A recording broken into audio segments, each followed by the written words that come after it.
ಇನ್ನು ಆ ಸ್ವಾಮಿಗೆ ಧರಿಸಿರುವಂತಹ ಆ ಕಿರೀಟ ವಜ್ರ ಕಿರೀಟ, ಅದನ್ನು ಸಾಕ್ಷಾತ್ ವೈನತೆಯ ಅಂದರೆ ಗರುಡದೇವ ಆ ವಿಗ್ರಹಕ್ಕೆ ಧರಿಸಿರುವಂತಹ ಕಿರೀಟ, ಅದುವೇ ವಜ್ರ ಕಿರೀಟ. ಆ ವಜ್ರ ಕಿರೀಟದ ಧಾರಣೆ ಸ್ವಾಮಿಗೆ ಆಗಿದೆ.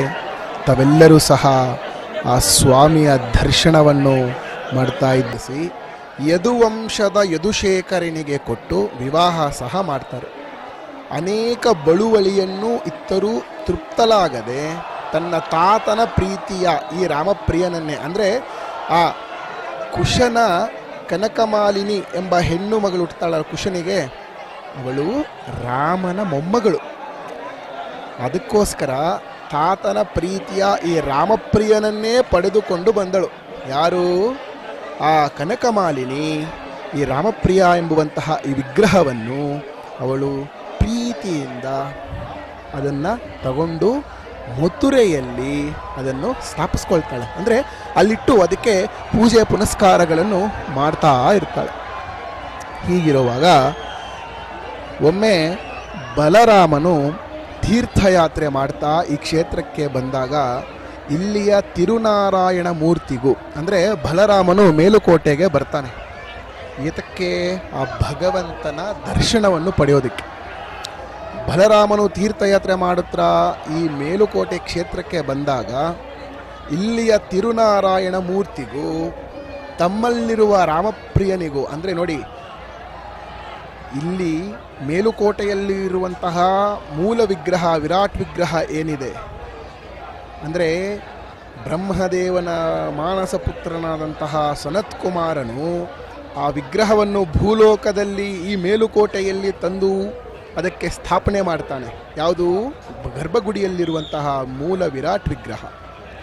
ಜೊತೆಗೆ ಇಲ್ಲಿ ಬಲರಾಮನು ತೀರ್ಥಯಾತ್ರೆಗೆ ಅಂತ ಈ ಸನತ್ ಕುಮಾರ ಪ್ರತಿಷ್ಠಾಪನೆ ಮಾಡಿರುವಂತಹ ಈ ಮೇಲುಕೋಟೆಯ ಶ್ರೀ ಕ್ಷೇತ್ರದಲ್ಲಿ ಆ ನಾರಾಯಣನ ದರ್ಶನವನ್ನು ಮಾಡ್ತಾನೆ. ಮಾಡಿದಾಗ ತಿರುನಾರಾಯಣ ಮೂರ್ತಿ, ಇಲ್ಲಿರುವಂತಹ ಗರ್ಭಗುಡಿಯಲ್ಲಿರುವಂತಹ ಮೂರ್ತಿ ಹಾಗೂ ತಮ್ಮಲ್ಲಿರುವ ಮಥುರೆಯಲ್ಲಿರುವಂತಹ ರಾಮಪ್ರಿಯನಿಗೂ ಸಾಮ್ಯತೆಯನ್ನು ಕಂಡು ಆಶ್ಚರ್ಯ ಪಡ್ತಾನೆ. ದ್ವಾರಕೆಗೆ ತೆರಳಿ ಈ ವಿಷಯವನ್ನು ಕೃಷ್ಣನಿಗೆ ತಿಳಿಸ್ತಾನೆ. ಯಾರು? ಬಲರಾಮ. ತಮ್ಮ ಪೂಜೆಯಲ್ಲಿದ್ದ ರಾಮಪ್ರಿಯನನ್ನು ಇಲ್ಲಿಗೆ ಕೃಷ್ಣನ ಸಹಿತ ವಿಜಯ ಮಾಡಿಸಿಕೊಂಡು ಬಂದು ಉತ್ಸವ ಮೂರ್ತಿಯನ್ನಾಗಿ ಮಾಡಿದರು. ವೀಕ್ಷಕರೇ, ತಾವು ಇದನ್ನು ಸೂಕ್ಷ್ಮವಾಗಿ ಗಮನಿಸಬೇಕು. ಏನಪ್ಪ ಅಂದರೆ, ಶ್ರೀಕೃಷ್ಣ ಬಲರಾಮರ ಕಾಲದವರೆಗೂ ಮಥುರೆಯಲ್ಲಿದ್ದಂತಹ ಈ ಒಂದು ಉತ್ಸವ ವಿಗ್ರಹ ಸಾಕ್ಷಾತ್ ಬಲರಾಮನು ಮೇಲುಕೋಟೆಯ ಶ್ರೀ ಕ್ಷೇತ್ರದ ದರ್ಶನವನ್ನು ಮಾಡಕ್ಕೆ ಬಂದಾಗ ದ್ವಾರಕೆಯಲ್ಲಿದ್ದಂತಹ ಆ ಮೂರ್ತಿ ಹಾಗೂ ಇಲ್ಲಿರುವಂತಹ ಗರ್ಭಗುಡಿಯಲ್ಲಿರುವಂತಹ ಮೂರ್ತಿ ಹೋಲಿಕೆಯಾಗಿರುತ್ತಂತೆ, ಒಂದೇ ರೀತಿ ಇರುತ್ತಂತೆ. ಅದಕ್ಕೋಸ್ಕರ ಸಾಕ್ಷಾತ್ ಶ್ರೀಕೃಷ್ಣನೇ ಇಲ್ಲಿ ಬಂದು ಆ ಮೂರ್ತಿಯನ್ನು ಅರ್ಪಿಸ್ತಾನಂತೆ. ಇಲ್ಲಿ ಕೆಲಕಾಲ ಯಾದವರು ಈ ದೇವರನ್ನು ಆರಾಧಿಸುತ್ತಾ ಇದ್ದ ಕಾರಣ ಧರಿಸಿ ಸ್ವಾಮಿಯು ದೇವಾಲಯದ ಆವರಣದಿಂದ ಹೊರಗೆ ಬಂದು ಅಲ್ಲಿ ಸಿದ್ಧತೆಗೊಂಡಂತಹ ಚಪ್ರದ ಕೆಳಗಡೆ ಅಲ್ಲಿ ಸಿದ್ಧವಾಗಿದೆ. ತಾವೆಲ್ಲರೂ ಸಹ ಮನೆಯಿಂದ ತಮ್ಮ ಸ್ವಗೃಹದಿಂದ ಇರುವಂತಹ ಸ್ಥಳದಿಂದಲೇ ಈ ಒಂದು ರಮ್ಯ ಮನೋಹರವಾದಂತಹ ದೃಶ್ಯಾವಳಿಗಳನ್ನು ನೋಡ್ತಾ ಇದ್ದೀರಾ.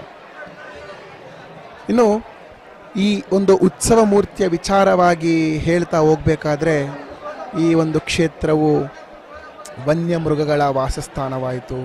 ಅದೇ ರೀತಿಯಾಗಿ ಈ ಒಂದು ವಿಗ್ರಹವು ಕಳುವು ಆಯಿತು. ನಂತರದಲ್ಲಿ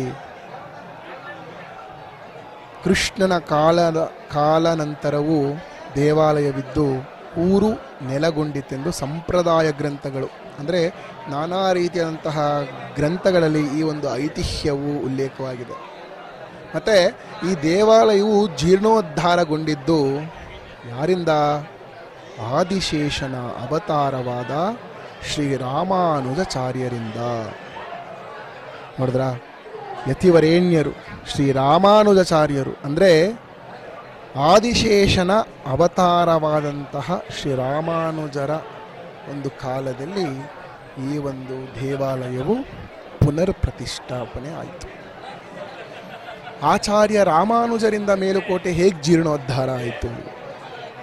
ವಿಶಿಷ್ಟ ಅದ್ವೈತ ಸಿದ್ಧಾಂತ ಪ್ರತಿಪಾದಕರು, ಯತಿಕುಲ ಸಾರ್ವಭೌಮರು ಭಗವತ್ ರಾಮಾನುಜಾಚಾರ್ಯರು ತಮಿಳುನಾಡಿನಲ್ಲಿ ಇದ್ದಾಗ ಪರಮತ ಅಸಹಿಷ್ಣುತೆಗಳು ಮತ್ತು ನಾನಾ ರೀತಿಯಾದಂತಹ ಹಿಂಸೆಗಳಿಂದ ಅಲ್ಲಿಂದ ತಡೆಯಲಾಗದೆ ತಮಿಳುನಾಡನ್ನು ತೊರೆದು ಕರ್ನಾಟಕಕ್ಕೆ ದಯಮಾಡಿಸ್ತಾರಂತೆ. ಬಂದವರಿಗೆ ತೊಂಡನೂರು ಎಂಬಲ್ಲಿ ಆಶ್ರಯ ದೊರೆಯಿತು.